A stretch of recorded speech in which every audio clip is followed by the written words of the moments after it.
Sometimes I'm watching a movie and I'll realize that I'm connecting with a character. By connecting, I don't mean I'm relating to them. I mean that I'm feeling something that they're feeling. I'm empathizing with them. Movies have this interesting opportunity where they can create characters, and by using various techniques, they can bring the audience closer to those characters' subjective experience of reality. All filmmaking lies on a spectrum where, on one end, you have the creative decisions that are based on the artist's perspective, a sort of narrator position they hold over the story world. This is what I'm going to call objective cinema. Conversely, there is subjective cinema, where the cinematic style used is chosen based on the character's emotional state and with the intention of bringing the audience emotionally closer to the characters rather than just observing them. In other words, do the filmmaking techniques allow you to feel what the characters are feeling? Do you feel their sadness, their fear, anger, or their joy? And do you feel it with them or for them? One of the most simple techniques of visual storytelling and subjective filmmaking is the movement into a close-up. Whether that's through editing, through dolly, a zoom, or an actor just leaning forward. The close-up has always been the most intimate camera shot, and directors often frame subjective scenes by bringing their actor closer to the camera. A shot like this distances an audience from the character, literally. But this one brings you closer, physically, and making it mentally easier to relate to the character. There is also always a transitional state between the clear objective presentation of a film and a more subjective moment. These moments are almost never cut to directly between each other. There's always a period of limbo that eases the audience into the perspective of a character. This is done with sound, but visually it can be accomplished with any style that contrasts from the moment that came before it. Paddington 2 utilizes a technique of cutting progressively closer to a character to transition into a daydream sequence. With every passing shot, Paddington gets closer and more centrally framed, bringing us closer to him. The following daydream is a long, floating camera move, and here we have just a hint of that camera move to come. The shots over the course of the scene start moving more and more. The shots literally move us out of Paddington's conversation with Mr. Gruber and into his imagination.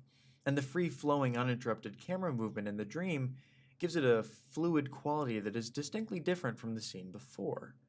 Where the filmmaking before was simple and ordinary, mostly utilizing shot-reverse shot, standard coverage, you can feel the importance of the moment because of the time that the film takes to build up to it, and the extraordinary sense of magic that the shot has.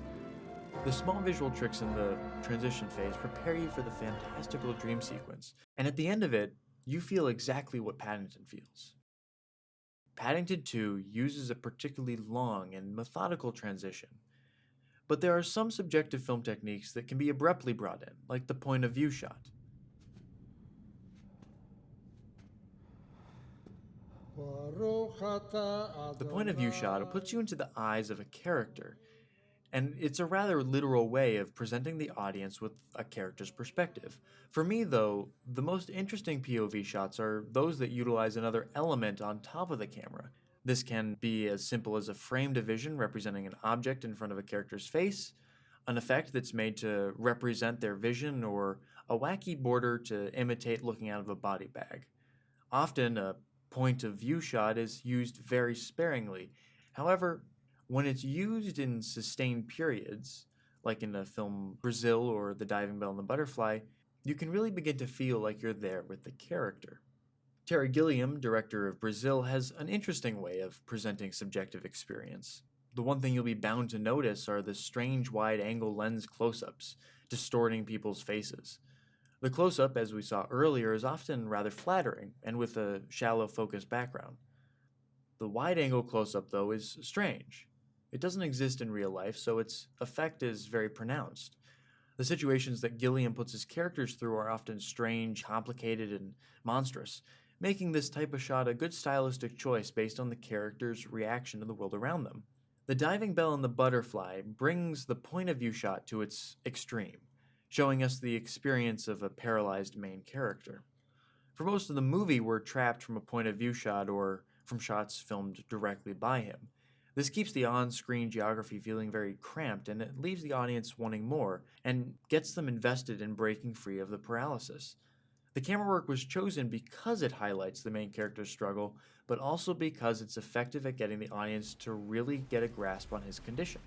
In a similar process, Mad Max Fury Road also makes use of special effects to warp and blur out parts of the image after the main character has had a car accident. The jittery effect, blurred shot, and jumpy editing all contribute to making me feel like there's something wrong with the image.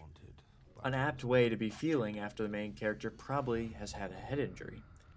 Special effects are often used to enhance the point of view shots, and they utilize the sound design to let the audience hear what the characters are hearing for an extra layer of subjectivity.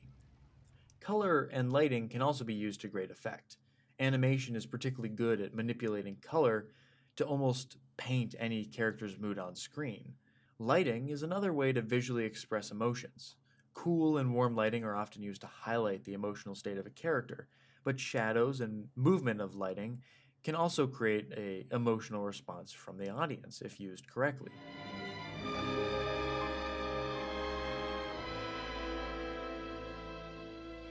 Creating subjective moments presents challenges in black and white film, particularly because of their inherent distance from reality with their lack of color. However, consider this scene from The Third Man, where the filmmaking is trying to get you into the headspace of the character of Harry Lime, who is running for his life, trapped in the sewers. The sounds are naturalistic, the music has stopped, and all you hear is the echoey, disorienting audio of the underground maze. Quick cutting, huge areas cast in shadow, harsh light, and conflicting camera angles further limit the audience's spatial awareness. And to remind us of whose subjective experience we're feeling, a close-up of Harry is cut back to every few cuts. The scene doesn't have any overly subjective elements, but the filmmaking being used has placed us in Harry's position, lost and disoriented.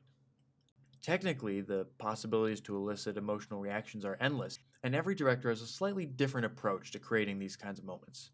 Instead, I'll finish off with talking about music, which is often the simplest method of getting an audience to feel with the characters because of music's ability to elicit a quick and predictable emotional response. From home, away from home, away from home, away from home. But that's not to say that all uses of music and subjective moments are unearned. One of my favorite scenes comes from Amadeus, where Salieri describes the way that Mozart's music makes him feel. These are originals? Mm-hmm. Because of the way that the music is edited into the sequence, I've always felt much the same way that Salieri does for the music. The careful selection of Mozart's work, Salieri's words of adoration, Astounding. It was beyond belief. fade into and intercut with the music, and how every sound except for the music slowly fades out till we're left with nothing but Mozart.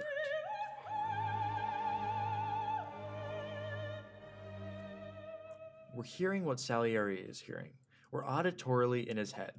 You feel Salieri's passion for it because the music explains how much he feels with its beauty and intensity, but there's also this slow editing and camera movement towards him, like in Paddington 2, that visually reinforces the moment.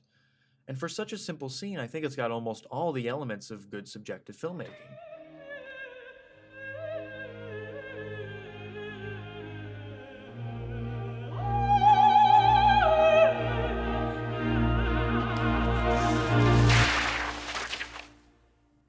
At the end of the day, the ability to emotionally connect with fictional characters on screen through the use of simple filmmaking techniques isn't really an exact science, but there are many similarities between how different directors utilize them. But in the end, for me, it's all just about connecting with the characters and the sense of magic that I feel when this emotional connection happens and realizing that it's just images and sounds coming together to create a experience.